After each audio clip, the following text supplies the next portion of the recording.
Okay there, young students of chemistry.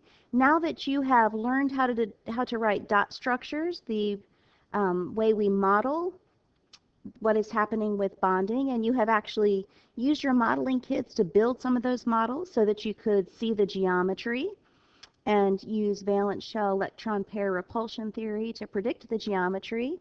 And then looking at the geometry, you were predicting the polarity of the molecule based on bond polarity first, and then geometry.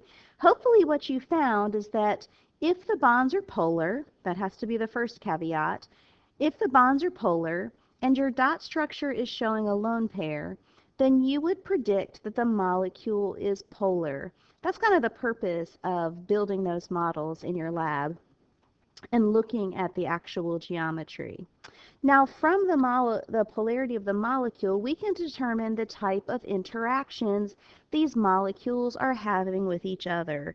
What is that force that keeps one water molecule tightly connected to the water molecule next to it? How come when we pour water, the molecules just don't plink into your glass one at a time? That's all about the interactions that the molecules are having with each other. And those interparticle attractions are what we call van der Waals forces, or intermolecular forces. The prefix inter meaning between molecule forces. So these are not the bonds that are holding the molecule itself together. This is what is holding one molecule to another. And there are three types of van der Waals forces, or intermolecular forces. By the way, I typically abbreviate that IMF. The first one is a London dispersion interaction, a London dispersion force. And the second one, is a dipole interaction. And the third one is a hydrogen, what we call hydrogen bonding. I hate that they call it hydrogen bonding because for a first-year chemistry student, you look at the word bonding and you think it's a bond, and it's not. It's just a really strong interaction. It's a really strong attraction, but it is not a bond. So I would prefer if they would call it, I don't know, hydrogen attraction or hydrogen interaction, something other than that word bond. But, I don't make the rules. Those rules are made by the International Union for Pure and Applied Chemistry. Sure would be nice if they listened to me. Okay, so let's talk about these attractions compared to each other. So an intermolecular attraction that is a London dispersion attraction, that is the weakest of the attractions. So things that are held to each other by London dispersion attractions, they can be relatively easily pulled apart, the molecules from each other, not the molecule itself. Compounds that are nonpolar exhibit London dispersion interactions. So you think about your diatomic gases, Cl2, O2, N2. Those are all compounds that have nonpolar bonds and therefore nonpolar molecules.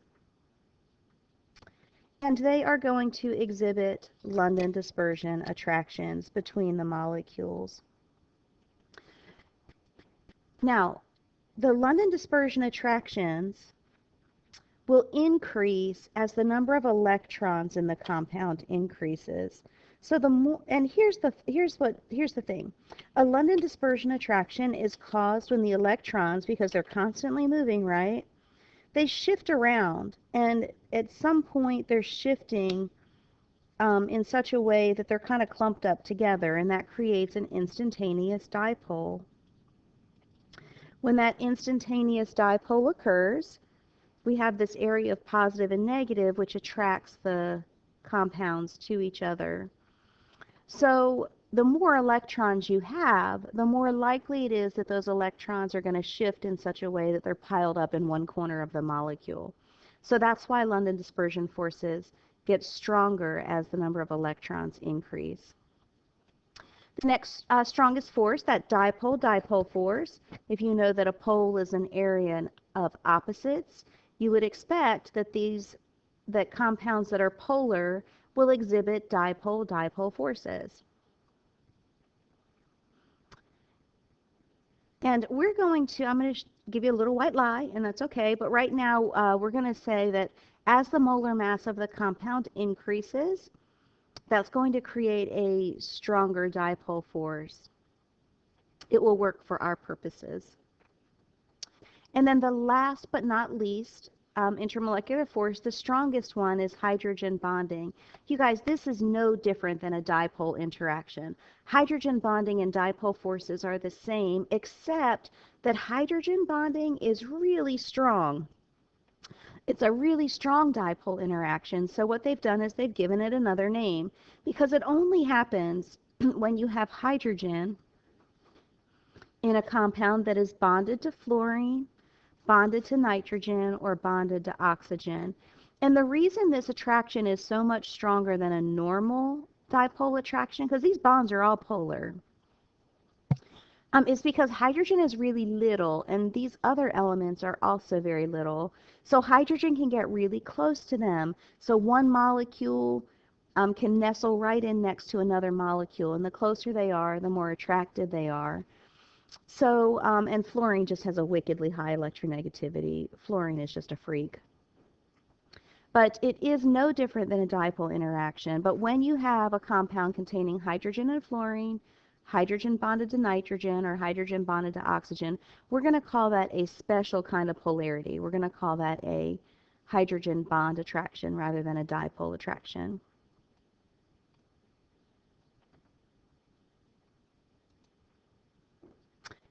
So this is the strongest of our interparticle attractions. So we can use our intermolecular forces to determine relative, right, comparative, relative boiling points and water solubility. I'm not going to ask you, how much of it will dissolve or what the boiling point is, but you should be able to look at compounds and based on their interparticle attraction, their intermolecular force, determine which one has the highest to lowest boiling point.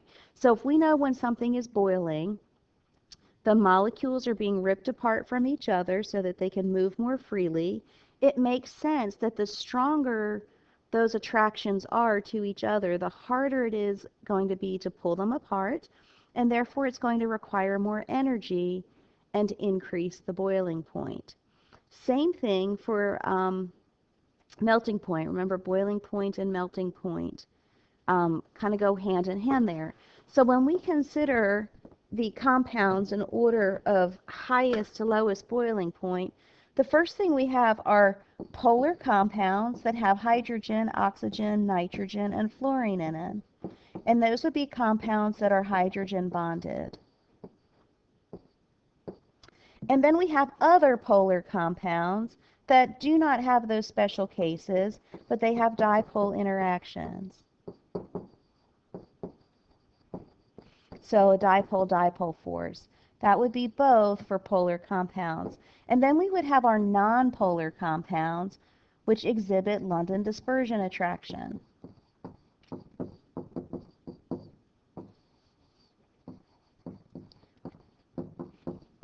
And I'm talking about molecular polarity here, not bond polarity. And please remember that one of the properties of ionic compounds is that they are solid at room temperature, whereas covalent compounds are not. So ionic compounds are always going to have higher boiling points than covalent.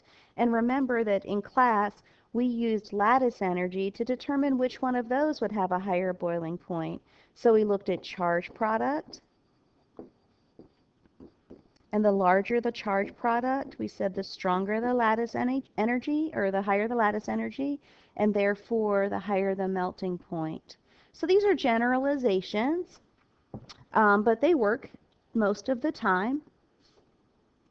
So ionic compounds would have your higher boiling points, then your polar compounds, and hydrogen bonded polar compounds first, and then dipole, and then your London dispersion.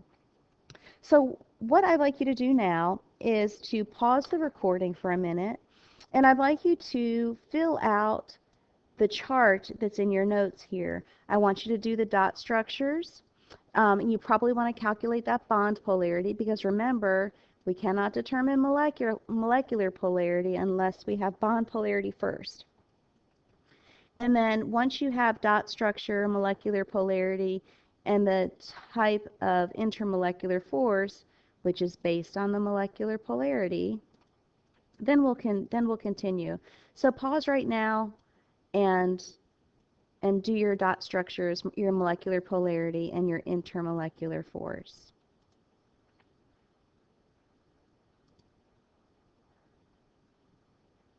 Okay, so hopefully you have your dot structures present here for you. And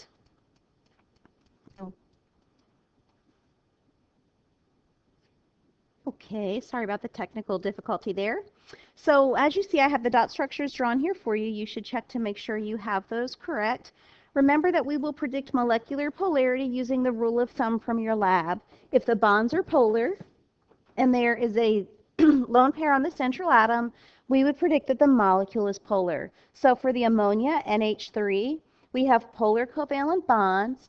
We have a lone pair on the central atom. So we're going to predict that this is a polar molecule. Now, if the molecule is polar, we can, there's two possible interparticle attractions. It is either hydrogen bonded or it is dipole. And remember that hydrogen bonding only occurs with three elements: hydrogen and oxygen, hydrogen and nitrogen, and hydrogen and fluorine. So because this is a hydrogen and nitrogen bond, we're going to say that this is a hydrogen bond interaction. We have water. Water is polar covalent. So we have polar bonds and we have lone pair on the central atom, right? Lone pair here. So we're going to predict polar again. And we also have, so it could be either dipole or hydrogen bonded. And because we have hydrogen bonded to oxygen, it is a hydrogen bond. Carbon tetrafluoride has polar covalent bonds. So since the bonds are polar, we're going to look at the shape. There's no lone pair on the central atom. And remember that the rule of thumb is no pair, nonpolar. No pair, nonpolar, right? So nonpolar molecule. And nonpolar molecules exhibit London dispersion interactions. I'm just going to write LD there. We have an ionic compound in magnesium chloride, so it is not going to exhibit a molecular polarity or an interparticle attraction. It is not a molecule. Phosphorus trichloride has polar bonds and a lone pair. So no pair nonpolar, but if it has a pair, it's polar. So the molecule is polar. And we would predict the intermolecular force here is dipole. There is no hydrogen bond.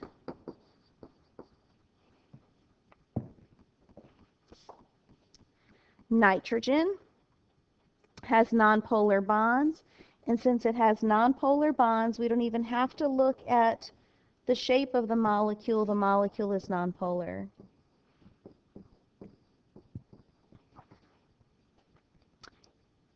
And for nonpolar molecules, those are London dispersion interactions. And then again, we have another ionic compound down here in sodium chloride. So it will not have a molecular polarity. It is not a molecule. It is a formula unit. And we will not have an interparticle attraction. It's an interaction among ions. So if we want to put these in relative boiling points or comparative boiling point, let's call number 1 the highest. We know that ionic compounds are always going to have higher boiling points than covalent compounds. So we're going to start here with our two ionic compounds, sodium chloride and magnesium chloride. You learned on day 1 of this unit that we can use the charge product to determine the strength of the lattice structure. Magnesium has a charge of 2 positive and chlorine is -1, that charge product being 2, versus sodium, which will lose its 1s valence electron, so it has a charge of 1. Chlorine will gain an electron into its 2p, 3p. So that's going to have a charge of -1. So this charge product is 1. The larger the charge product, the stronger the lattice structure. So magnesium chloride is our number 1. This will have the highest boiling point or melting point, however you want to look at it. They go together. Okay, so then number 2, of course, will be our sodium chloride. Now we have our ionic compounds taken care of. Our next highest boiling points are going to belong to those compounds that are polar.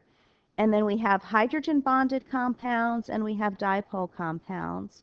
Hydrogen bond is a stronger dipole than a normal dipole, so we're going to look there next. We have 2 compounds that are hydrogen bonded.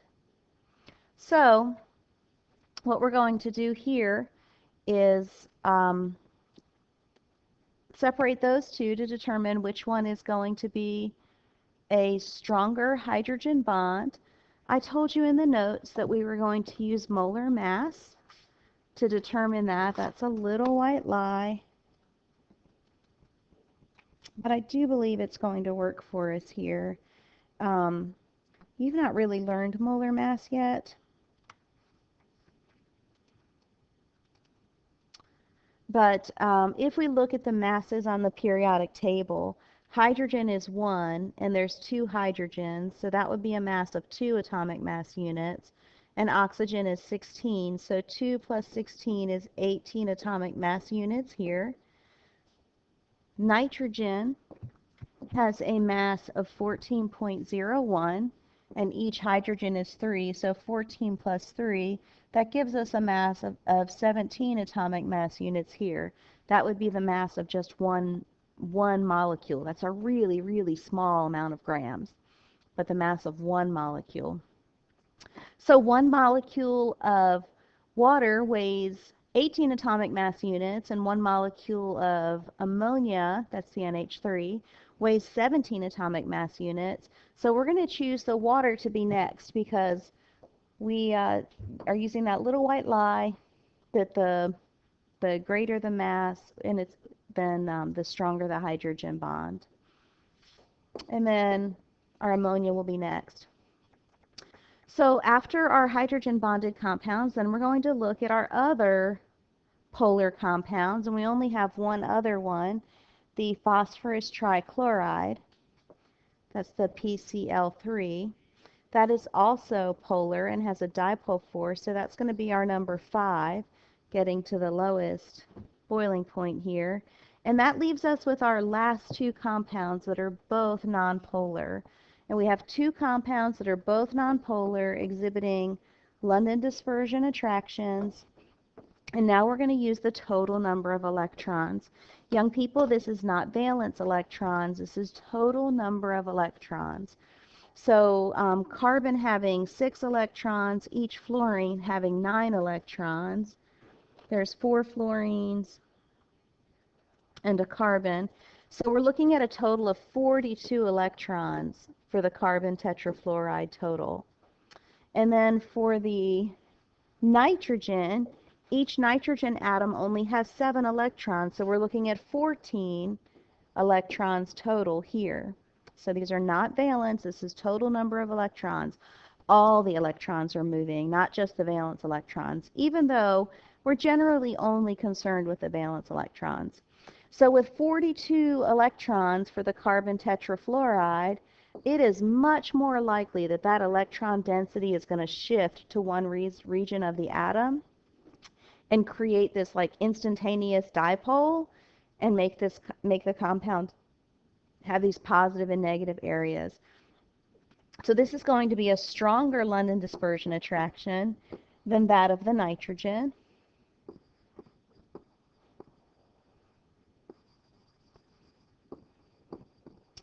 And stronger London dispersion attractions are going to lead to higher boiling points.